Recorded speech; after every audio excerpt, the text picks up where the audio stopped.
Viewers, అమ్మమ్మ రుచులకు స్వాగతం. ఈరోజు నేను ప్రిపేర్ చేస్తున్నాను ఎంతో రుచికరమైన పెసరట్టు అలాగే పెసరబ్యాళ్ళ వడలు ఎలా ప్రిపేర్ చేయాలో, పెసరబ్యాళ్ళ వడలు కాదు, పెసరబ్యాళ్ళ పకోడీలు ఎలా ప్రిపేర్ చేయాలో చూపిస్తాను.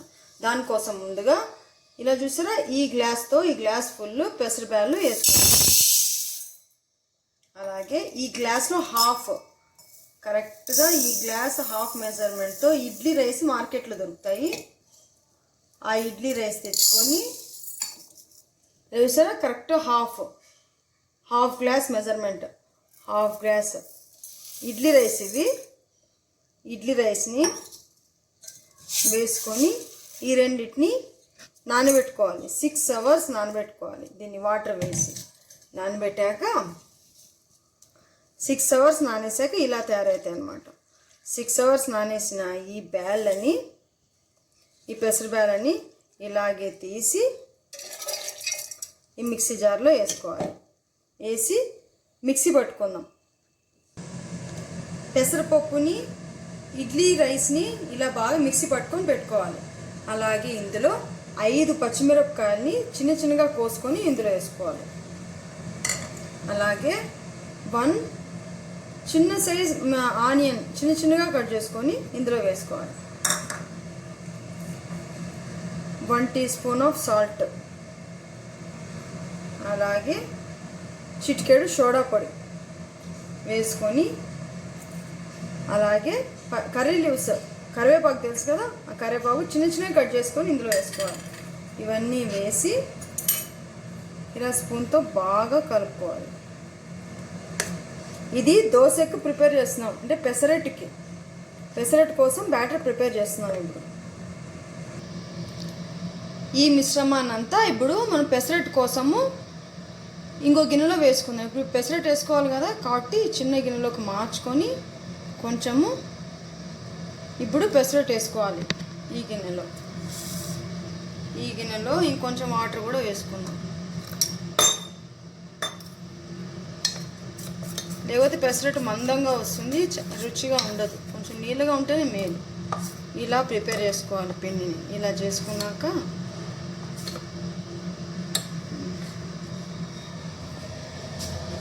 ప్యాన్ పెట్టుకొని, ప్యాన్ హీట్ అయ్యాక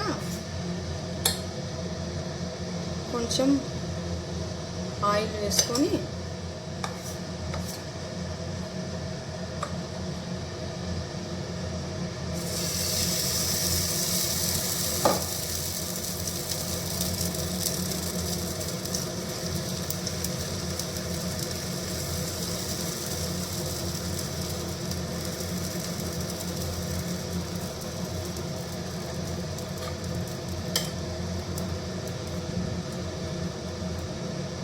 పెసరట్టు ఇలా వేసుకొని కాలనివ్వాలి. పెసరట్టుని ఇది ఒక పక్క కాలాక తిప్పుకోవాలి.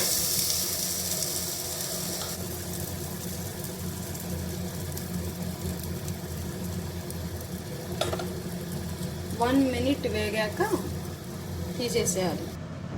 ఇలా చూసారా ఎంత పర్ఫెక్ట్గా పెసరట్టు రెడీ అయిపోయిందో. ఇప్పుడు పకోడీల కోసం మనము ప్యాన్ పెట్టి ఆయిల్ వేడి చేసుకొని హీట్ కానివ్వాలి. ఆయిల్ హీట్ అయ్యేలోపు ఇదే పిండి ఉంది కదా, పెసరబ్యాళ్ళ పిండి, ఈ పిండిని పకోడీల కోసం మళ్ళీ ఈ గిన్నెలోకి వేసుకోవాలి.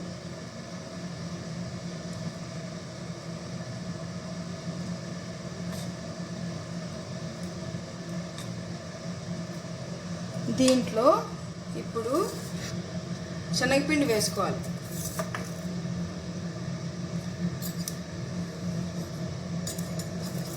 చూసారా, శనగపిండిని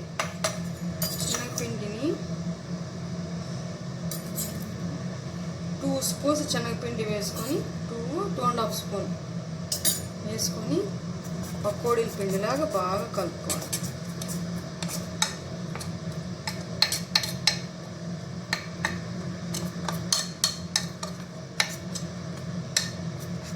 ఆయిల్ హీట్ అయ్యాక పకోడీలు వేసుకుంటే సరిపోతుంది.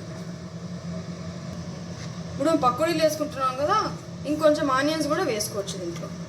ఇంకో హాఫ్ ఆనియన్ కట్ చేసి చిన్న చిన్నగా వేసుకొని కలుపుకొని ఇప్పుడు పకోడీలు వేసేసుకుందాం. ఆయిల్ హీట్ అయిందేమో చూసి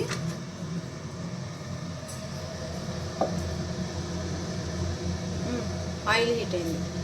ఇప్పుడు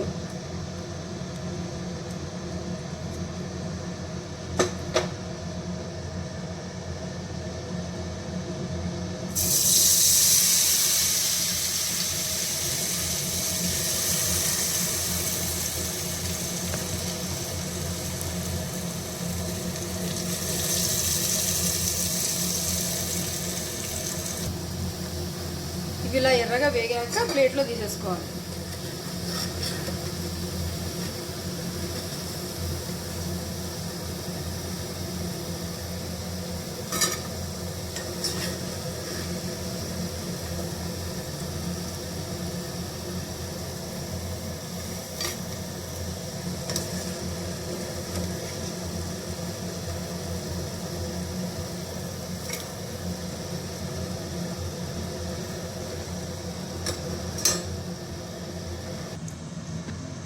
ఇంతే, ఎంతో రుచికరమైన పకోడీలు రెడీ అయిపోయినాయి. పెసరట్టు పకోడీలు రెండు పెసరబాలతోనే ప్రిపేర్ చేయొచ్చు. ఎంతో సింపుల్గా ప్రిపేర్ చేసుకునే ఈవినింగ్ స్నాక్ మీకు నచ్చినట్లయితే అమ్మమ్మ రుచులకి లైక్ చేయండి, షేర్ చేయండి, సబ్స్క్రైబ్ చేయండి.